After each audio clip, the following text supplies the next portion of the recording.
En tout juste 60 ans, nous en sommes arrivés à ceci. Des microprocesseurs contenant des milliards de transistors.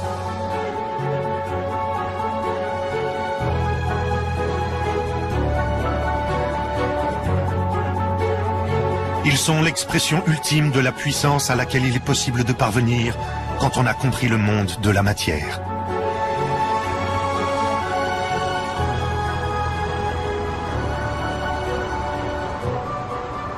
Pénétrer au plus profond de la matière a transformé la société humaine. Les immeubles dans lesquels nous vivons,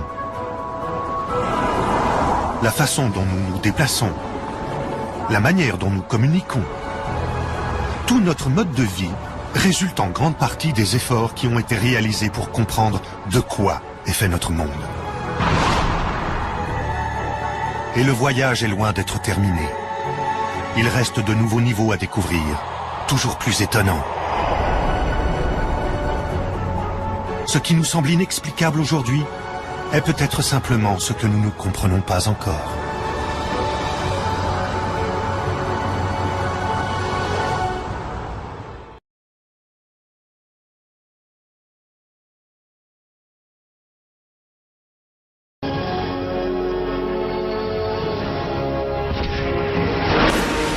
Ce que nous apprenons à l'école n'est pas exactement la vérité.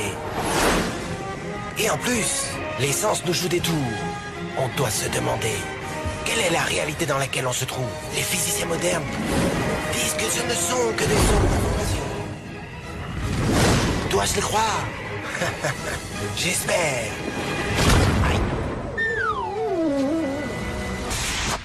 Et ici, nous avons le grand-père de tous les mystères quantiques. L'expérience de la double rainure. Pour comprendre cette expérience, d'abord nous devons voir comment jouent les particules ou les petites boules de masse. Pour l'instant, si on tire au hasard un petit objet, des billes par exemple vers l'écran, on voit comment se reflète un patron dans le mur de derrière, dans lequel il a rebondi et s'arrête. Là, si on ajoute une autre rainure, ce qui est logique est de voir une deuxième tranche sur la droite. Maintenant, tentons avec des vagues. Les vagues arrivent à la rainure, se propagent et arrivent au mur de derrière où elles acquièrent plus d'intensité, juste en face de la rainure. La tranche resplendissante démontre précisément cette intensité supérieure. C'est un effet qui ressemble à la tranche que dessinent les billes. Mais, quand on y ajoute la deuxième rainure, une chose différente se produit. Si la partie supérieure d'une vague tape avec la partie inférieure d'une autre, elles s'éliminent entre elles. De cette façon, sur le mur, on obtient un patron d'interférence. Là où les deux parties supérieures s'entrechoquent, il y a plus d'intensité, des lignes resplendissantes. Et là où elles s'éliminent, il n'y a rien. Ainsi, quand on lance quelque chose, ou en d'autres mots, matière, au travers de deux rainures, nous obtenons ceci, deux tranches d'un coup. Mais avec des vagues, le résultat est un patron d'interférence, comprenant beaucoup de tranches. Très bien pour l'instant. Là, nous allons nous faire les quantiques.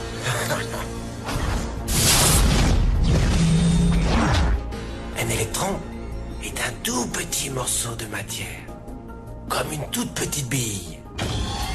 Lançons une rafale au travers d'une rainure. Elle se comporte comme les billes, seulement une tranche. Si nous lançons ces tout petits bouts au travers des deux rainures, deux tranches devraient se dessiner comme c'est le cas des billes. Quoi? Un patron d'interférence? Nous avons lancé des électrons, des petits bouts de matière, mais on dirait un patron avec les vagues, et non pas comme avec les billes.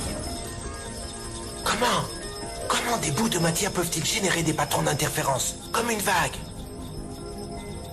Cela n'a pas de sens.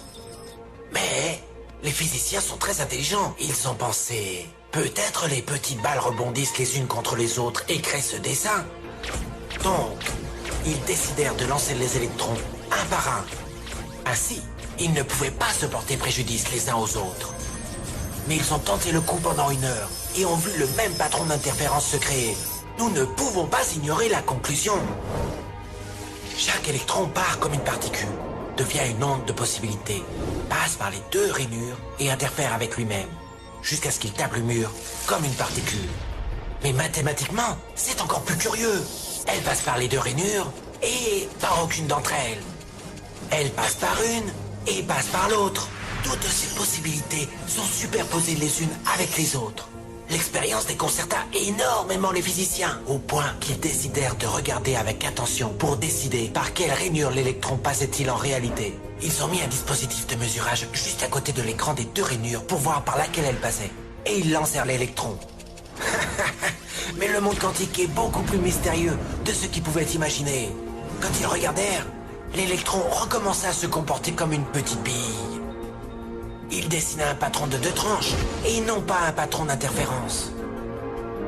La même action de mesurer ou observer par quelle rainure elle passait a fait qu'elle ne passe plus que par une et non pas par les deux. L'électron décida d'agir de façon différente, comme s'il était conscient qu'on l'observait. Et c'est à ce moment-là que les physiciens sont entrés pour toujours dans l'étrange sous-monde des événements quantiques. Qu'est-ce que la matière? Billes ou vagues? Et des vagues de quoi? Et qu'a à voir l'observateur avec tout cela? L'observateur a détruit la fonction de vague avec le simple regard. Dans la mécanique quantique, nous ne savons pas nous situer dans le monde à nous-mêmes en tant qu'observateurs. Nous ne savons pas comment nous traiter à nous-mêmes comme observateurs, comme une partie en plus du système physique que nous décrivons. La seule façon que nous connaissons d'étudier la mécanique quantique, comme on l'entend traditionnellement, c'est en maintenant l'observateur en dehors du système qui est décrit. Quand on le met dedans, on se retrouve devant tout ce paradoxe. Et en mécanique quantique, nous voyons obligés de dire des choses comme « Regarde, le livre fait ce qu'il fait pour la mécanique quantique, et moi je le vois parce que je suis là et je le vois. Et c'est mieux que tu ne tentes pas d'analyser la deuxième partie de la phrase depuis un point de vue de la mécanique quantique, parce que cela ne marchera pas. C'est pour cela qu'il y a deux lois de l'évolution des systèmes physiques. Une pour quand tu ne regardes pas, et une autre pour quand tu le fais. Mais c'est de la folie. Il est impossible d'arriver à mathématiser ou que l'on applique une formule mathématique à l'acte même dans lequel un observateur conscient trouve la réponse. Les gens disent, mais s'il y a des dispositifs de médiation, l'appareil l'enregistre et il est là, dans une cassette enregistrée. Mais si j'oublie une partie de l'équation, quelqu'un doit regarder la cassette. Et jusqu'à ce que quelqu'un la regarde. Sur la cassette, il n'y a rien. Quand tu ne regardes pas, il y a des zones de possibilités. Quand tu regardes, il y a des particules d'expérience. Une particule que nous imaginons comme quelque chose de solide, en réalité existe dans ce qui s'appelle une superposition, une onde dépliée de positions possibles. Elle s'y trouve dans tout en même temps, mais au moment où tu la regardes, elle se met dans une seule des positions possibles. Il est facile de créer des situations dans lesquelles les équations du mouvement prévoient que, par exemple, l'onde de fonction, le psi d'un ballon de basket, se distribue de façon uniforme sur tout le terrain. Nous n'avons aucune idée de l'aspect que pourrait prendre un tel état. Selon la loi de la mécanique quantique, en théorie, c'est un état dans lequel la question n'a même pas de sens d'être formulée. Où est le ballon? Cela correspond, selon la loi de la mécanique quantique, à demander où est un ballon de basket dans la psi est réparti de façon uniforme sur tout le terrain. C'est l'équivalent logique de demander, par exemple, l'état civil du numéro 5. Vous comprenez? Il ne s'agit pas du fait que tu ne connaisses pas la réponse. Il ne s'agit pas que tu saches si le numéro 5 est marié ou pas. Pour commencer, la réponse est totalement inappropriée. Le numéro 5 n'a pas d'état civil. Pas de sujet sur lesquels poser une question. Et de la même manière, une balle dont la fonction d'onde est distribuée de façon uniforme sur tout le terrain, par cohérence, n'a pas de position que l'on puisse définir. Le fond du problème du mesurage est autre. Même si l'équation de Schrödinger prévoit, dans certains cas, les circonstances que nous savons reproduire dans un laboratoire, les ballons devraient se présenter dans des états pour lesquels il n'y a pas de phénomène compréhensible, des états dans lesquels on ne peut pas formuler une question raisonnable sur leur emplacement. Et même ainsi, lorsqu'on regarde le terrain dans ces situations, nous voyons toujours un ballon ici, un ballon là-bas, et un autre encore plus loin.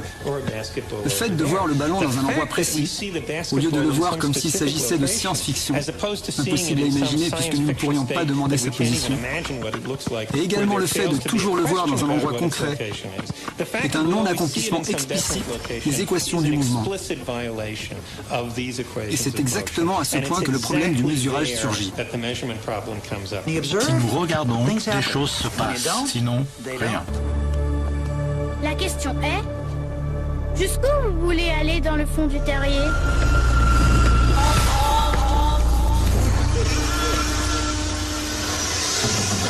L'idée qui sous-tend la mécanique quantique, c'est que le monde est beaucoup plus riche que ce que l'on en voit. Lorsque l'on regarde une particule, on la voit en un endroit et un seul. Selon la physique quantique, quand on ne la regarde pas, cette particule existe partout. La probabilité est peut-être plus forte de la voir à un endroit plutôt qu'à un autre. Mais l'éventail de possibilités est en fait infiniment vaste. La mécanique quantique introduit des ondes partout, même pas attachées à la matière. Les électrons sont des ondes, donc remplissent tout l'univers. Un électron remplit tout l'univers, donc il y a déjà la notion de vide va être fortement bouleversée. Mais s'il s'agissait d'objets quantiques, nous pourrions être plus sceptiques. Jusqu'à quel point pouvons-nous supposer que les systèmes que nous observons existent réellement, avec toutes leurs propriétés, indépendamment de notre observation et avant même notre observation?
Moi, je voudrais poser une question certainement basique. Comment le système sait qu'on le mesure?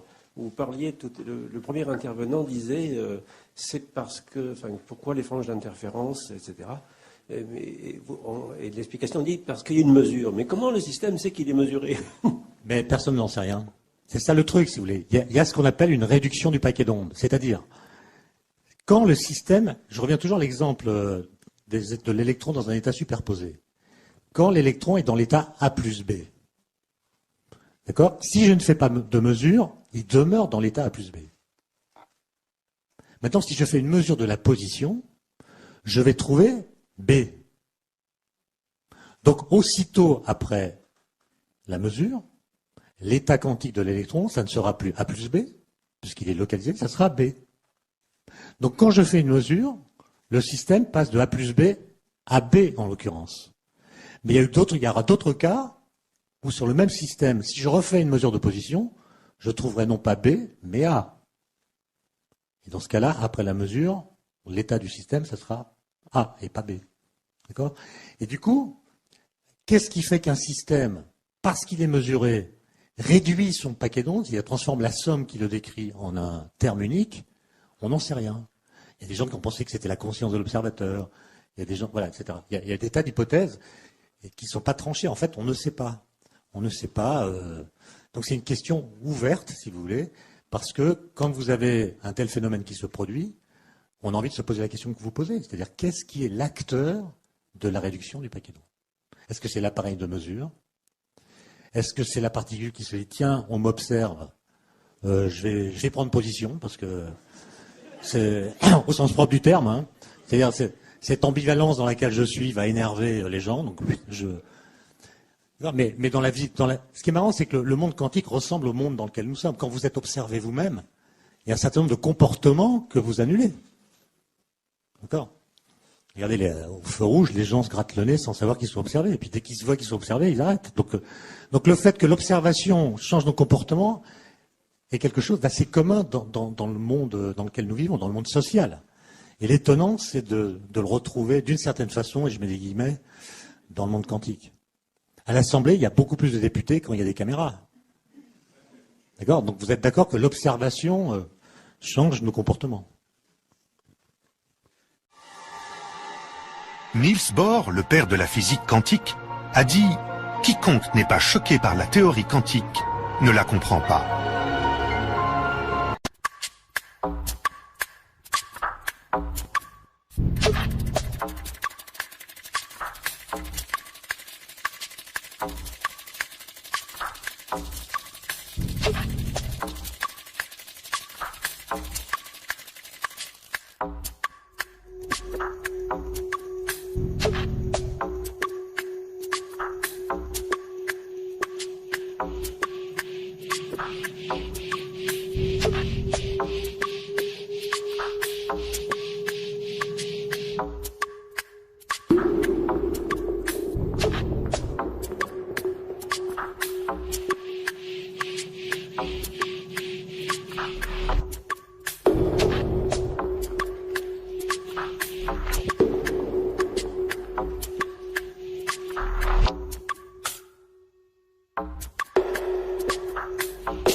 Titre, le quantique des quantiques, le monde existe-t-il? C'est un titre qui a l'air un peu compliqué. Donc c'est une théorie qui est basée sur l'algèbre linéaire, bon souvenir de prépa, et qui régit le monde microscopique. C'est-à-dire c'est une théorie, aussi bizarre soit-elle, dès qu'on va vouloir essayer d'expliquer des phénomènes comme les évolutions d'atomes par exemple, on va être obligé de l'utiliser. C'est incontournable maintenant. Et donc dans cette théorie, un système, l'état d'un système va être représenté par un vecteur. Le vecteur, c'est un objet qu'on connaît bien. Et ce vecteur état, il va être solution de l'équation, la célèbre équation de Schrödinger. Donc je n'ai pas écrit l'équation de Schrödinger. Tout ce qui nous intéresse aujourd'hui, c'est qu'elle est linéaire. Et comme elle est linéaire, les profs de prépa vous l'ont souvent dit, pour une équation linéaire, toute combinaison linéaire de solutions est également solution. Ce qui veut dire que si notre système peut être dans différents états, alors il peut également être dans une combinaison linéaire de ces différents états. C'est ce qu'on appelle la superposition d'états quantiques. Il y a même plus fort que ça. Si là j'utilise une notation un peu obscure et propre aux physiciens quantiques, le ket pour décrire l'état, donc si j'ai l'état psi de mon système qui peut se décomposer à la fois comme un état 1 et un état 2, le coefficient qui est juste devant, si je l'élève au carré, ça va me donner une probabilité. Ce qui montre qu'intrinsèquement, la physique quantique, ce n'est pas un modèle déterministe. Ça ne nous dit pas notre atome, il est dans tel état, il est dans tel état. Il nous dit juste, il est dans une combinaison linéaire de ces états. Et les coefficients de devant, ils vont nous donner la probabilité qu'on a de l'observer dans cet état.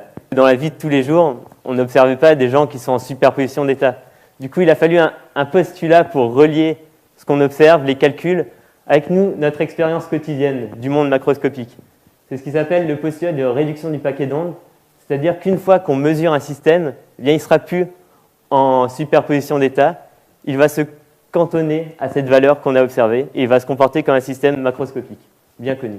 Maintenant que j'ai fini la partie théorique, vous pourrez respirer, quel sens on peut donner à ces lois? Parce que maintenant c'est bien beau, c'est de la physique, c'est des mathématiques, ça marche, mais si on essaye de comprendre ce qu'elles peuvent impliquer d'un point de vue philosophique.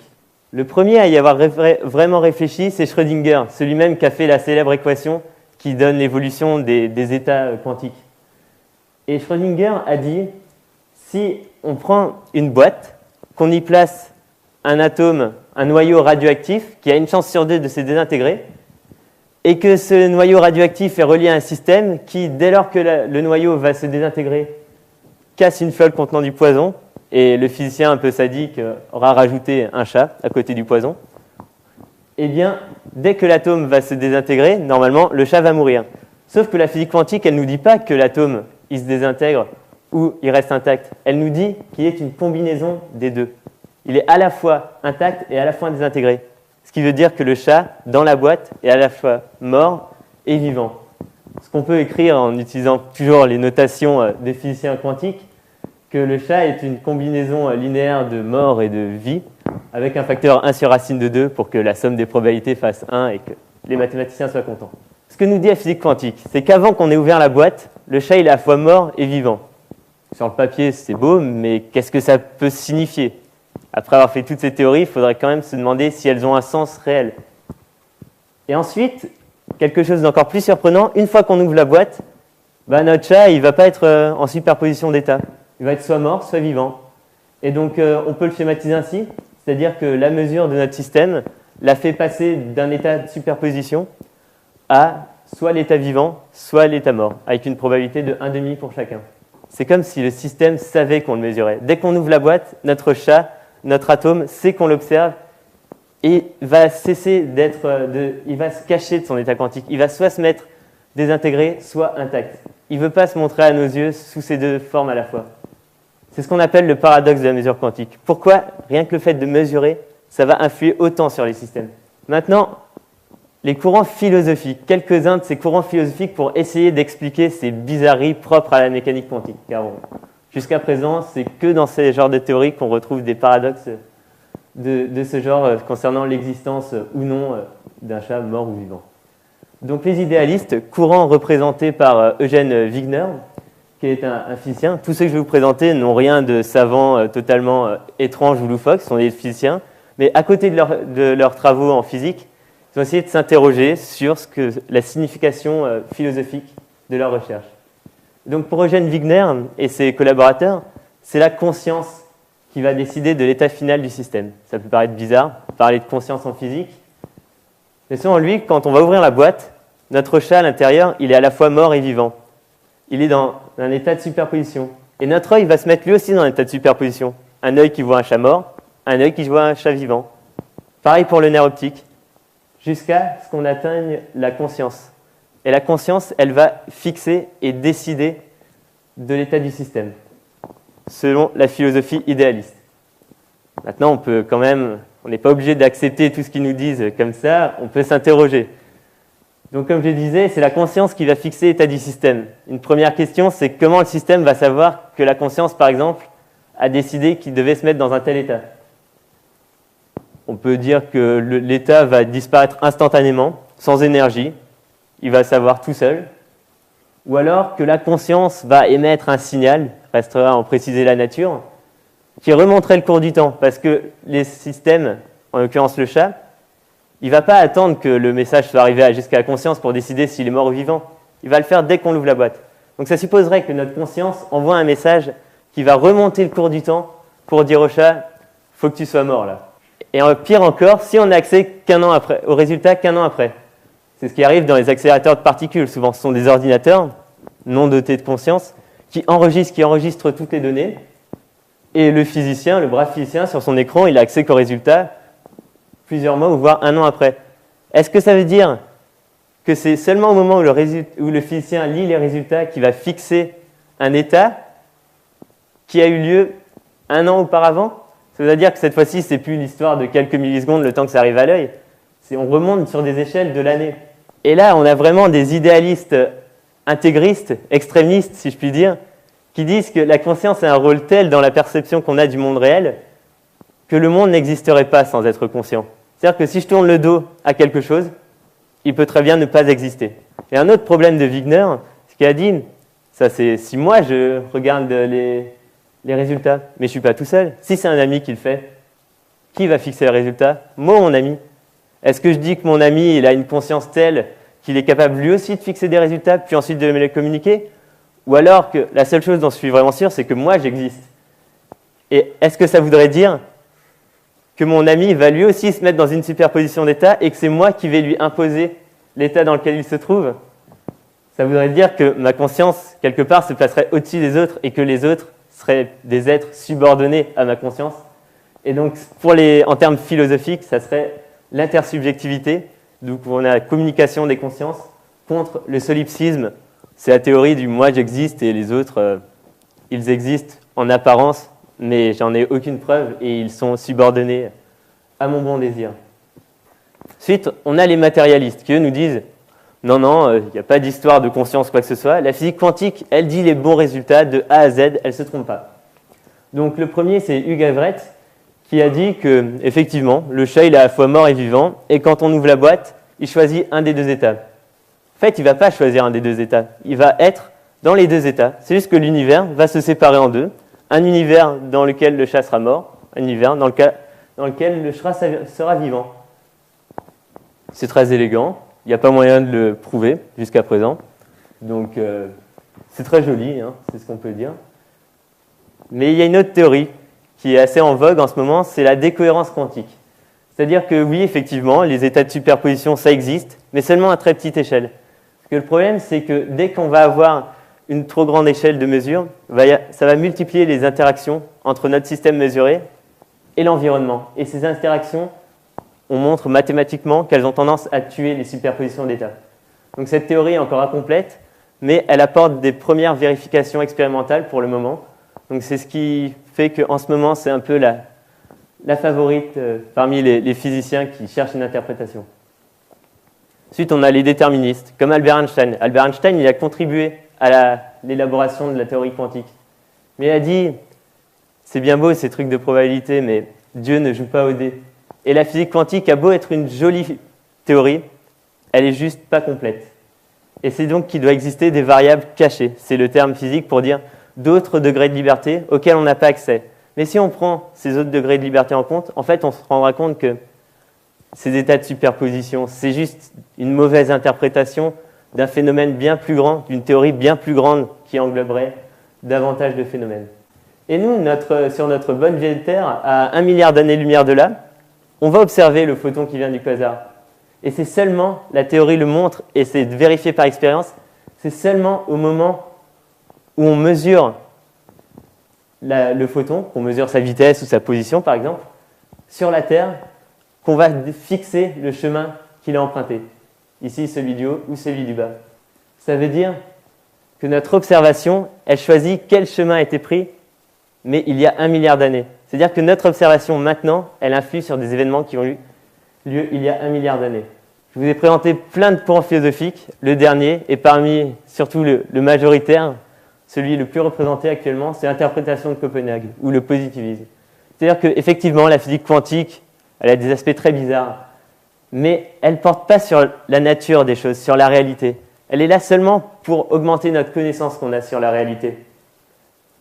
En gros, la physique quantique, ça marche, ça donne des bons résultats, c'est vérifié, c'est vérifiable et c'est vérifié.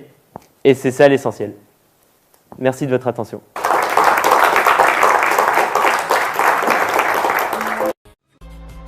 Si l'on attaque le problème du voyage dans le temps sous l'angle de la mécanique quantique, on peut s'attendre à tout.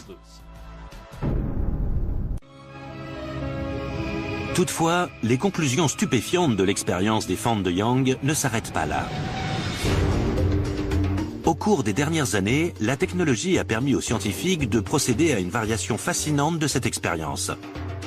Et les résultats remettent en question notre perception même du temps. C'est un peu une version high-tech de l'expérience des fentes de Young. On projette des électrons sur un panneau à 2 fentes, mais les scientifiques peuvent attendre, avant de décider de les observer ou non, que les particules aient franchi les fentes, tout en n'étant pas encore parvenues au 2e panneau. C'est comme si je me trouvais sur un terrain de baseball et qu'on tirait une balle en direction du panneau à fentes. Je ferme les yeux, donc la balle passe par les fentes en se comportant comme une onde. Mais au dernier moment, avant que la balle ne touche le 2e panneau, j'ouvre les yeux et je l'observe. À ce moment-là, les électrons redeviennent des particules et semblent s'être comportés comme tels depuis le début de leur trajectoire. Donc c'est comme si elle remontait le temps jusqu'à avant les fentes pour décider de passer à travers l'une ou l'autre, et non pas à travers les deux à la fois comme elle l'aurait fait en se comportant comme des ondes. C'est de la folie. C'est ça l'énigme. Notre choix de la façon dont sera menée l'expérience détermine l'état antérieur de l'électron. D'une façon ou d'une autre, on a une influence sur la particule, qui semble agir dans le passé. Les scientifiques commencent seulement à entrevoir l'impact de ces mystères microscopiques sur le voyage dans le temps et sur le fait de modifier le passé dans notre monde. Mais une chose est claire. Les règles qui régissent ce monde subatomique nous font entrer dans un univers tout aussi mystérieux que de la science-fiction. La physique quantique semble même suggérer que la réalité n'est que le fruit de notre imagination.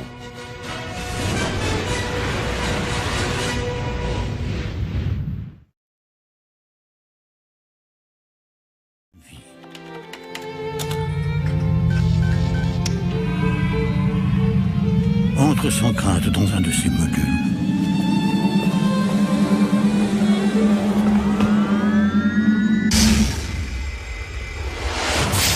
Je suppose qu'à ce stade, tu auras mesuré l'importance de mon invention et tout ce qu'elle va bouleverser.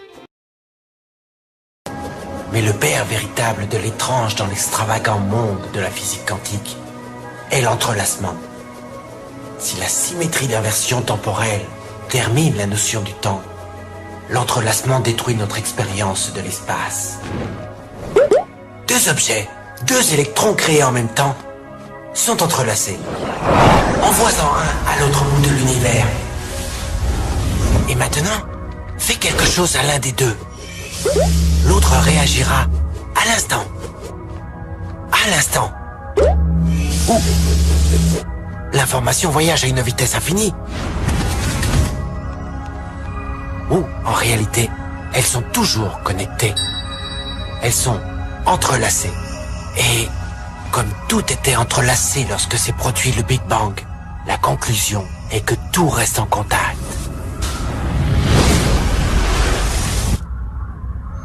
L'espace n'est que le conduit qui nous donne l'impression qu'il y a des objets séparés. Nous sommes-nous suffisamment enfoncés dans le terrier ?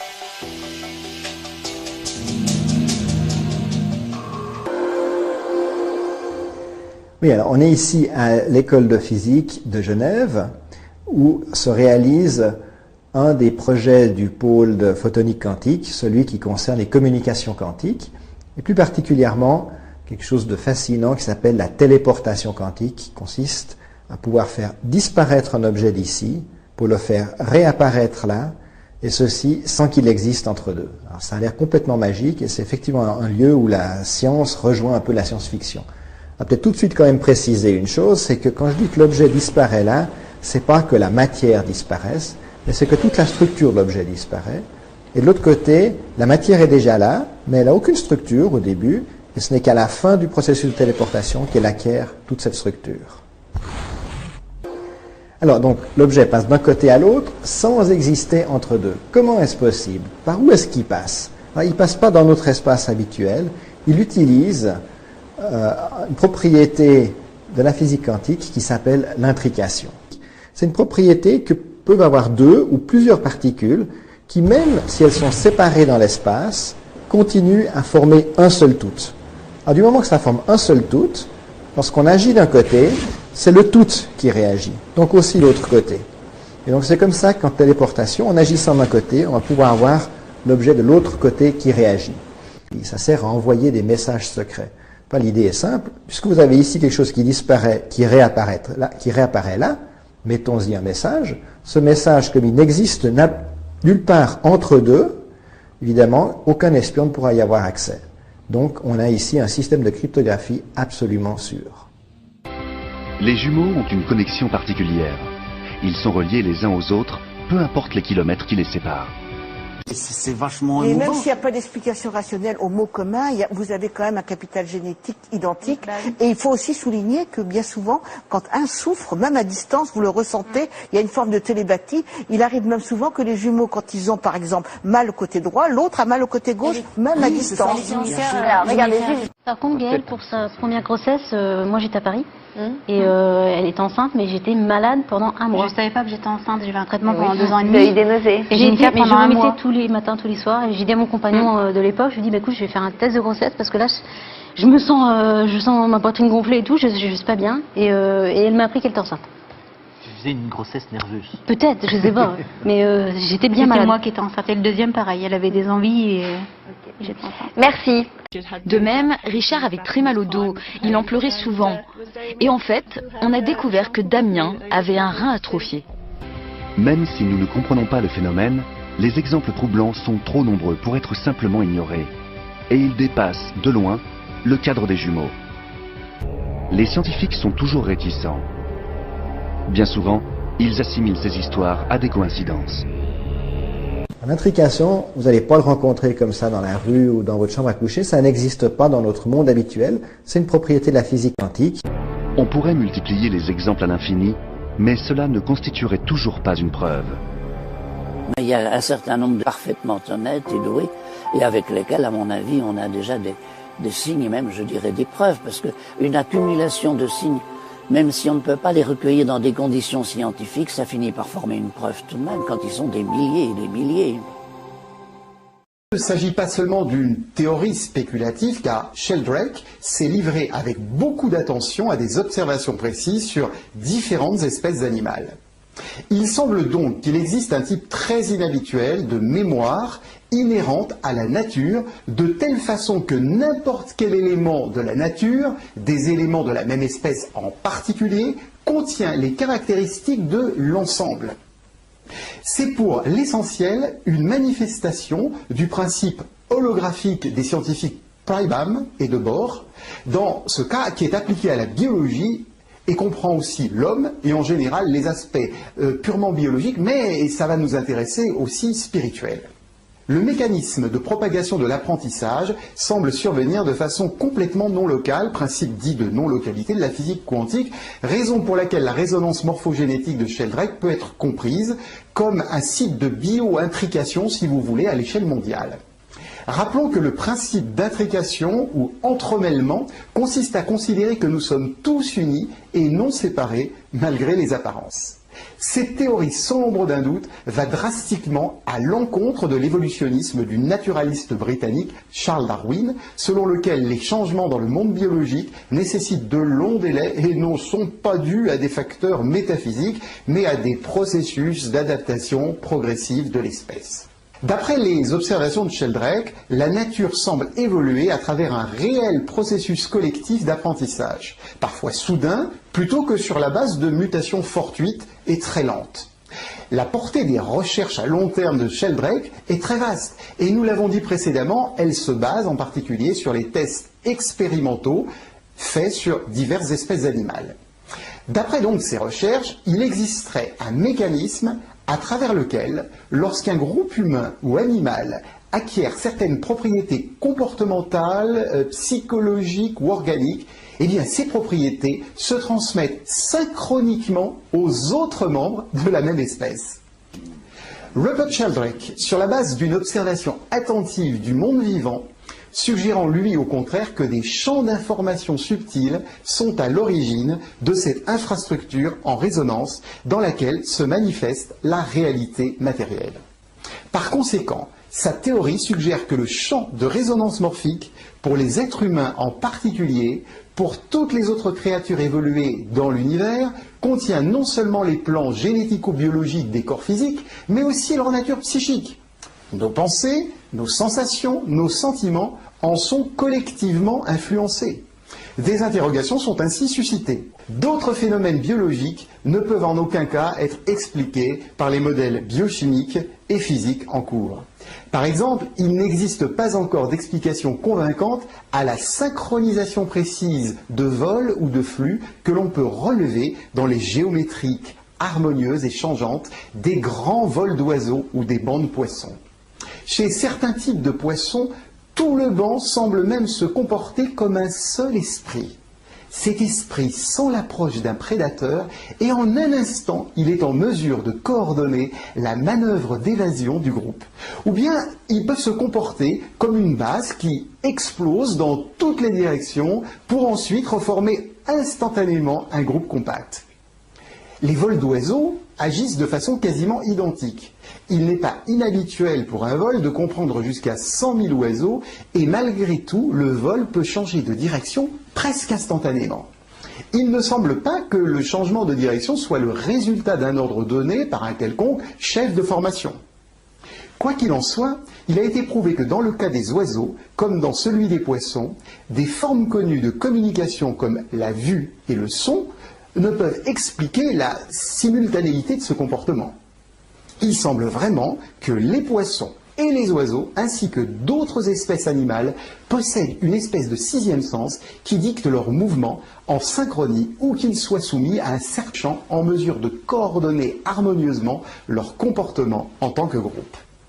Sachez aussi qu'il existe des exemples identiques dans le monde végétal. Comme nous l'avons vu précédemment, il y a quelques instants, l'existence de ces champs morphiques a été empiriquement démontrée par l'observation de groupes d'animaux d'une même espèce.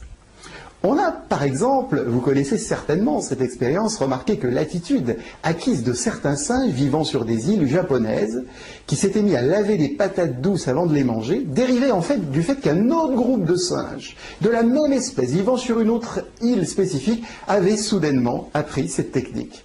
En peu de temps, et sans qu'il n'y ait jamais eu aucun contact physique entre les groupes de la même espèce, les singes qui vivaient sur des îles différentes de celles du groupe de référence avaient eux aussi appris à l'improviste à laver les patates avant de les manger. Il s'agit là d'un phénomène évident de synchronicité au sein d'espèces ayant des affinités où l'information synchrone se manifeste entre les groupes. À ce niveau de précision dans la vérification d'une théorie, on peut dire qu'il y a vraiment du quantique dans l'univers. Personne ne peut faire comme si le quantique n'était qu'un mode de l'esprit humain. Non, mais bien entendu, mais je vous dirais que tous les objets de la technologie moderne qui ont été développés dans les 100 dernières années sont basés sur la compréhension quantique du monde. Le laser, le transistor, l'ordinateur, la résonance magnétique nucléaire qui est utilisée en imagerie médicale, le GPS, les horloges atomiques, enfin... Vous pouvez nommer. C'est ce qui m'énerve un petit peu, c'est de voir que les gens utilisent ça tous les jours sans s'émerveiller et sans penser que derrière cela, il y a ces lois quantiques étranges sans lesquelles ça ne marcherait pas.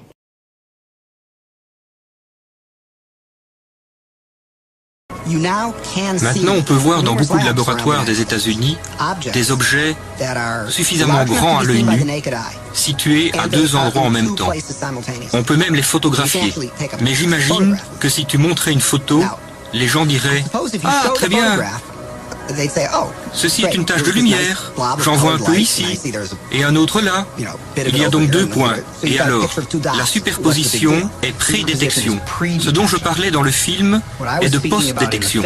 Dans des circonstances normales, un seul objet, une fois détecté, est dans une seule position. Et malgré cela, on a créé des états de la matière dans lesquels les objets peuvent se rencontrer dans différentes localisations en même temps.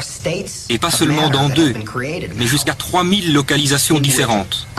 Les premiers de ces objets recevront le nom de condensés de Bose-Einstein. Ce sont des fonctions d'onde individuelles, ce qui veut dire que ce sont des particules individuelles. Mais même s'il s'agit d'une fonction d'onde individuelle, la fonction a des positions multiples. Tu dirais, regarde dans cette chambre, ça se voit. Oui, mais je vois deux choses. Non, ce ne sont pas deux choses, c'est une chose. C'est la même chose à deux endroits différents. Ici, ce qui est effrayant, c'est qu'il s'agit toujours d'une seule fonction d'onde. Ce ne sont pas 3000 fonctions d'onde différentes. Ce n'est qu'une fonction d'onde. Ce n'est donc qu'une particule. Je ne suis pas sûr que les gens resteraient bouche bée, parce que je crois que les gens n'y croiraient pas. Je ne veux pas dire qu'ils diront « c'est un mensonge » ou « les scientifiques sont désorientés ». Je crois que c'est tellement mystérieux que tu ne peux même pas arriver à le comprendre, tellement c'est incroyable. Une particule dans 3000 endroits différents. Et si tu devais en peser une, pèsera-t-elle un 3/1000? Tu ne peux pas en peser qu'une seule. Pourquoi? C'est une particule indivisible. Mais si elle est dans des endroits différents, on ne peut pas mettre une balance sous l'une d'entre elles? Non, c'est inséparable. C'est ce qu'il y a de plus curieux, la partie conceptuelle. Il ne s'agit pas de 3000 bouts différents. Même si on dirait? Exact. On ne peut pas voir, enfin on ne voit pas les 3000 bouts, mais on peut voir les plus simples, ceux qui sont 2, 3 ou 4. Et si tu vas sur Internet, tu auras des photos de petits points qui flottent dans l'air. Ce sont des parties différentes du même objet. Elles ne peuvent pas se séparer. Ce ne sont pas 4 objets différents ou 6 objets différents. Ils sont une seule et unique fonction d'onde. Ils sont un seul objet. Bonjour l'embrouille mentale, n'est-ce pas? Parce que si tu y penses, tu dis n'importe quoi. Non, ils sont là, ici, c'est évident. Ils sont 1, 2, 3. Non, tu ne peux pas en séparer un du reste. Si tu essayes d'en séparer un des autres, l'objet disparaîtra. Et en plus, les gens ont vu Star Trek et d'autres choses. Télétransporte-moi, Scotty. Télétransporte-moi, Scotty. On dirait une sorte de... Bon, et ça, qu'est-ce que ça veut dire? Mais ce qu'il faut faire, c'est s'arrêter et penser à ce que ça veut réellement dire. Que c'est le même objet et qu'il est à deux endroits différents en même temps. Et les gens font des expériences dans les laboratoires, se fâchent, mangent, rentrent chez eux et vivent comme si absolument rien d'incroyable n'était en train de se passer. Pourquoi faut-il le prendre comme ça? Et pourtant, il y a là quelque chose d'étonnant et de magique devant tes yeux.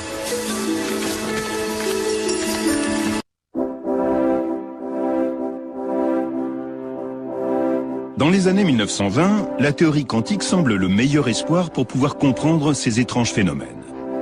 Elle suppose que les atomes ne se comportent pas toujours comme des particules individuelles. Parfois, ils fusionnent et se comportent comme des ondes.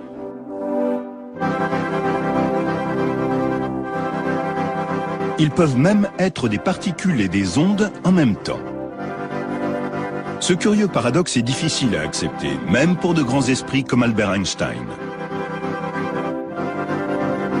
En 1925, un jeune physicien indien du nom de Bose envoie à Einstein un article qu'il n'a pas pu faire publier.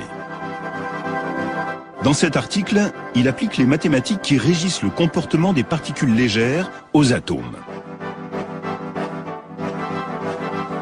Séduit par cette idée, Einstein entreprend des calculs supplémentaires. Il prédit qu'en descendant à de très basses températures, une fraction au-dessus du zéro absolu, il sera possible de produire un nouvel état de la matière obéissant aux principes quantiques. Cet état ne sera ni solide, ni liquide, ni gazeux. On lui donne donc un nom presque aussi étrange que ses propriétés, le condensat de Bose-Einstein. Pendant les 70 années qui suivent, la création de ce condensat reste un rêve. La matière peut avoir différents états. Les atomes portés à haute température forment toujours des gaz. Si on refroidit le gaz, il devient liquide. Si on refroidit le liquide, il devient solide. Mais dans certaines conditions, si on refroidit les atomes jusqu'à des températures très basses, ils subissent une très curieuse transformation, une sorte de crise d'identité. Je vais vous montrer ce que j'entends par là. Quand vous descendez à des basses températures, les propriétés mécaniques quantiques des atomes deviennent importantes. Ce sont des propriétés très étranges, mais chacun de ces atomes commence à avoir des propriétés ondulatoires. Au lieu de points comme ceci, on a des petits paquets d'ondes.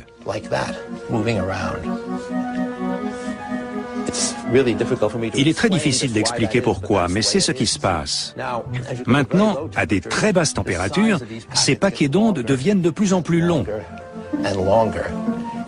Et soudain, si on les refroidit suffisamment, ils commencent à se chevaucher. À ce moment-là, le système se comporte non pas comme des particules individuelles, mais comme des particules qui ont perdu leur identité. Elles ont l'impression d'être partout. Ce petit paquet d'ondes ici est incapable de dire s'il est celui-ci, ou celui-là, ou celui-là, ou celui-là. Il est là, là et là. Ils sont tous réunis dans un seul grand ensemble quantique. Ils se chevauchent tous, ils font tous la même chose. Disons, pour en donner une bonne approximation, qu'ils sont tout simplement au repos. Ce condensat de Bose-Einstein est très difficile à imaginer. Je peux imaginer ce que c'est que d'être un atome en train de se déplacer librement, de rebondir, d'aller parfois vite, parfois lentement. Mais dans le condensat de Bose, je suis partout à la fois. J'ai perdu mon identité. Je ne sais plus qui je suis. Je suis au repos et tous les autres atomes sont au repos, sauf qu'il n'y a pas d'autres atomes autour de moi. Nous formons un seul grand système quantique. On ne trouve rien de semblable en physique, ni dans l'expérience humaine. Le simple fait d'y penser suscite en moi l'émerveillement et la confusion.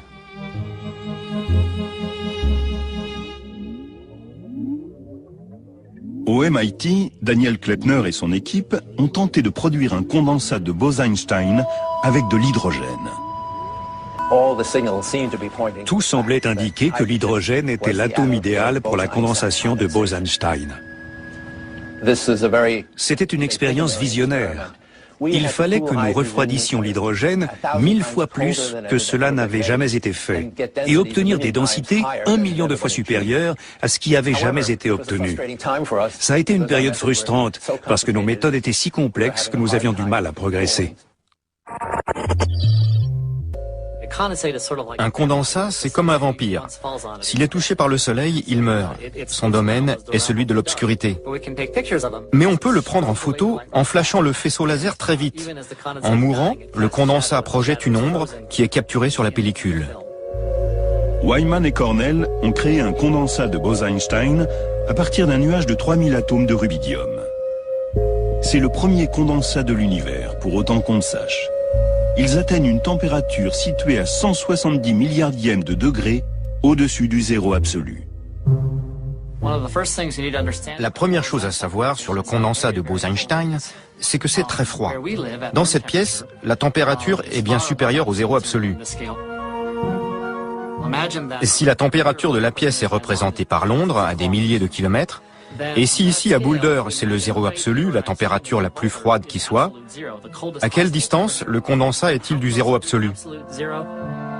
Si Londres est la température ambiante et que le zéro absolu se trouve là où je suis, la condensation de Bose-Einstein n'est séparée du zéro absolu que par l'épaisseur d'une mine de crayon.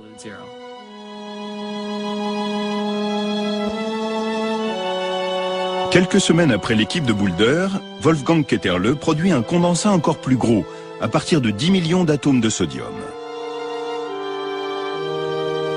Enfin, la mécanique quantique n'est plus un charabia théorique, mais un phénomène observable à l'œil nu. Wyman, Cornell et Ketterle se partagent le prix Nobel de physique en 2001.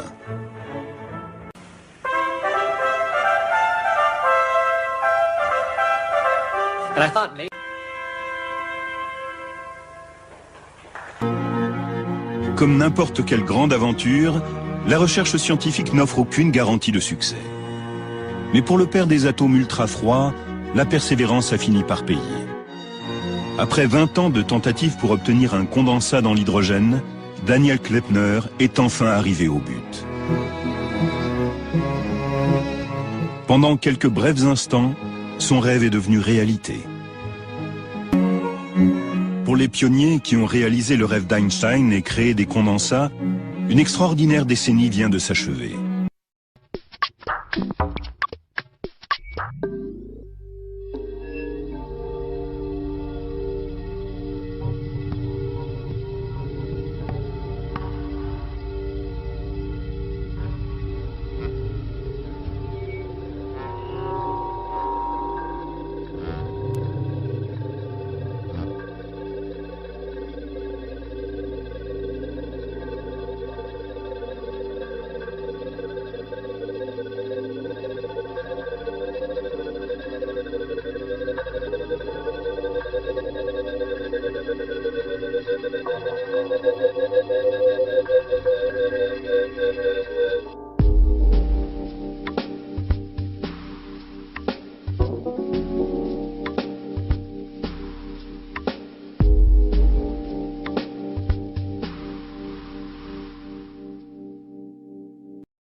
Je dois dire que je suis très impressionné d'avoir un amphithéâtre plein pour entendre parler du vide.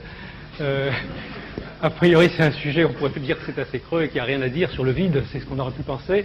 Eh bien, je vais essayer de vous montrer que le vide, en fait, ça a accompagné des bouleversements scientifiques majeurs, le passage de la physique. Déjà dans la physique classique, à la fin de l'époque de la physique classique du 19e siècle, la question du vide était une question centrale. Notamment, le vide était-il vide ou y avait-il de l'éther dans le vide? Ensuite, on est passé à la théorie de la relativité.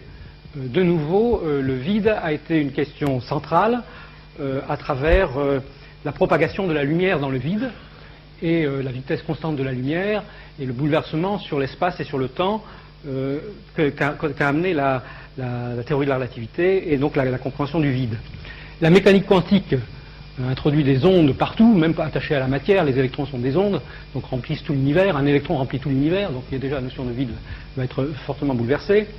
Et finalement, quand on combine la mécanique quantique et la théorie de la relativité, on obtient des fluctuations quantiques du vide qui peuvent donner un espèce de vide qui fourmille de particules pendant des temps très courts. Et plus les temps sont très courts, plus le vide fourmille de particules. Et il apparaît comme un quasi-milieu, j'en parlerai. Et les particules réelles se propagent dans ce quasi-milieu fourmillant, lequel quasi-milieu donne une certaine viscosité, et c'est ça qui donne une masse aux particules. C'est la théorie moderne de la physique des particules. La masse des particules n'est plus une propriété intrinsèque, c'est une propriété dans la manière dont les particules interagissent avec ce vide fourmillant. Et ce vide fourmillant, il est sensible aussi à la nature, bien sûr aux lois physiques et à la composition de l'univers, et notamment il est sensible, c'est un espèce de milieu sous-jacent, il est sensible même à la température de l'univers, et on pense que le vide a pu connaître des transitions de phase, et on est bien obligé d'imaginer maintenant que le vide possède une énergie. Alors comment mesurer cette énergie? C'est ce que je dirai à la fin. C'est que normalement, vous savez qu'on est sensible essentiellement à des différences d'énergie. On ne connaît pas l'énergie absolue d'un état. Ce qu'on voit, c'est des différences d'état, des différences d'énergie. Mais il se trouve que la gravité, elle, est sensible à l'énergie en valeur absolue. Et donc par la gravité, on peut voir si le vide a une énergie. Et les derniers résultats c'est le dernier morceau du puzzle du vide. Les derniers résultats, cette fois-ci de cosmologie et non plus de physique des particules, ont montré que quand on regarde la lumière se propager sur de très grandes distances, on est obligé d'admettre que le vide possède une énergie. Et c'est une des grandes interrogations. L'énergie du vide, on pourrait dire c'est négligeable, c'est rien du tout. Ben non, on trouve que ce qu'on trouve actuellement, c'est que c'est la forme d'énergie qui domine la gravité, qui domine l'univers. Ça n'est pas la matière visible, ça n'est pas le rayonnement, ça n'est même pas la matière noire dont tout le monde vous a parlé jusqu'à il n'y a pas très longtemps. Il semblerait que c'est l'énergie du vide qui triomphe. Alors on pourrait dire, bon, ben, la boucle est bouclée, maintenant on arrive à une compréhension du vide avec une énergie.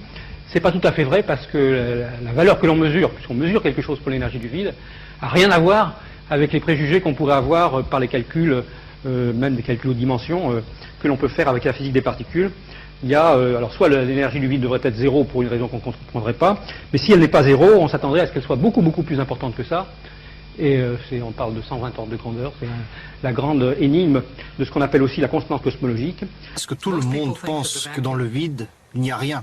Mais d'après l'autoconsistance interne, la consistance de la mécanique quantique et la théorie de la relativité, il doit y avoir un équivalent de 10 puissance 94 grammes d'énergie-masse en considérant chaque gramme de l'énergie identique à la masse par la vitesse de la lumière au carré. Et cela représente beaucoup. Mais qu'est-ce que cela signifie en pratique? Que si l'on pouvait supposer que l'univers est plat, chaque fois on découvre plus de chiffres astronomiques qui démontrent qu'il est plutôt plat. Si l'on pouvait supposer cela, nous prendrions ensuite du volume où nous pourrions prendre le vide d'un seul atome d'hydrogène qui mesure environ 10 puissance moins 23 cm3. Si l'on prenait cette quantité de vide et que l'on extrayait l'énergie latente, on verrait qu'elle a 3 billions de plus d'énergie que toute la matière de toutes les étoiles et de toutes les planètes dans un rayon de 20 millions d'années-lumière. C'est beaucoup, énormément. Et si la conscience te permet de contrôler, même s'il ne s'agit que d'une infime fraction, il est alors facile de provoquer un Big Bang. Les organisations comme la NASA ou la British Aerospace essaient de profiter de cette incroyable mer d'énergie tellement grande qu'elle est impossible à imaginer. Et ils pensent que si on peut l'exploiter, nous serons capables de voyager dans d'autres galaxies. Ils comprennent que dans l'espace vide, il y a une énergie incroyable. La découverte de Steve n'est peut-être qu'un petit pas vers la distorsion, mais elle confirme que la métrique d'Alcubierre n'enfreint pas les lois de la physique.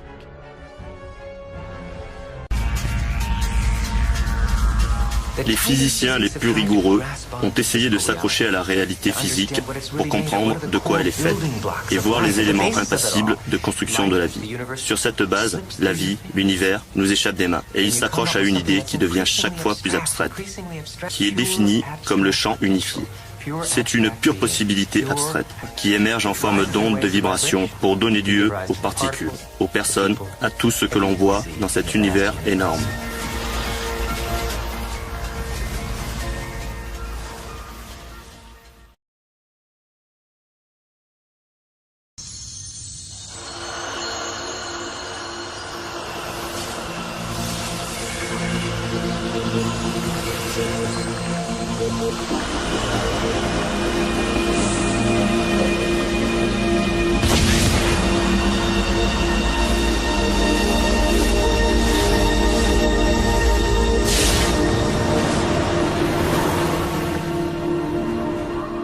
Bienvenue à la planète plate. Un monde fait uniquement en 2 dimensions. Exclusivement vers l'avant et vers l'arrière, à droite et à gauche. Dans ce monde, il n'y a pas de haut et bas. Je demande à Ray où est Toti. Il m'a dit qu'il était sorti. D'où sort cela? Dans ce monde, les êtres bidimensionnels qui y vivent ne peuvent pas penser à des objets tridimensionnels. Les habitants bidimensionnels de la planète plate ne peuvent pas vraiment comprendre un cube, une sphère, un tétraèdre ou vous-même. Dans une perspective bidimensionnelle, mon doigt tridimensionnel se voit plus ou moins comme cela. Mais dis donc, qu'est-ce que c'est que ça? Courez, courez!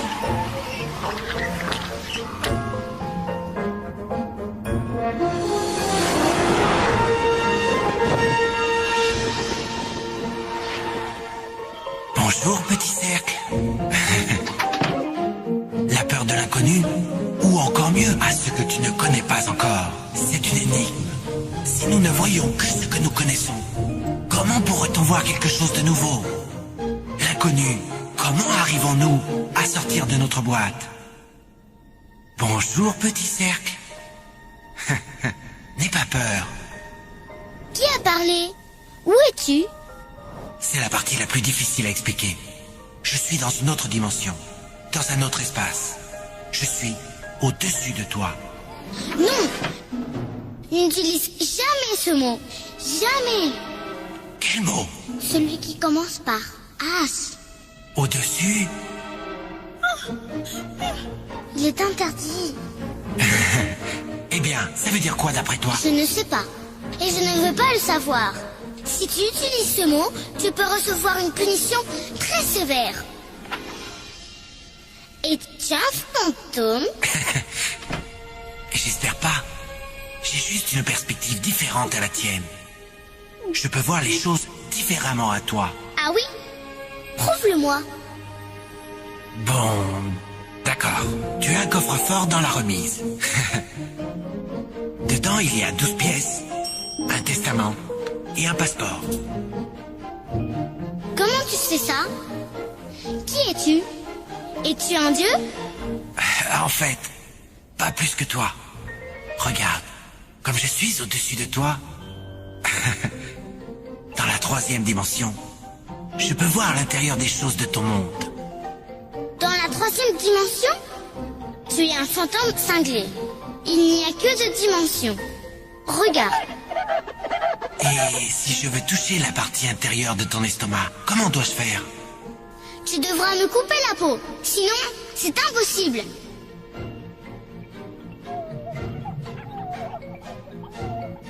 Arrête! Tu en veux plus? Plus de quoi? Dimension? Oh? Direction? Non. Oui. C'est que... il n'y en a pas. Plus. Que m'arrivera-t-il? En quoi vais-je me transformer? Tu dois te transformer pour le savoir. D'accord. Excellent.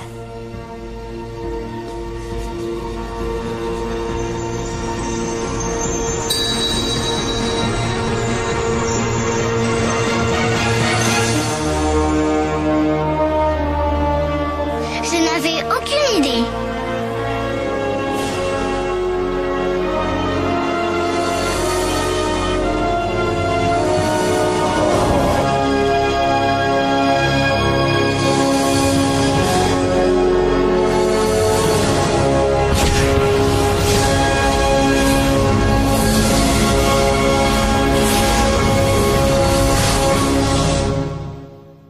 C'est curieux, n'est-ce pas? Ce qui nous effraie le plus nous donne ensuite le plus d'émotions.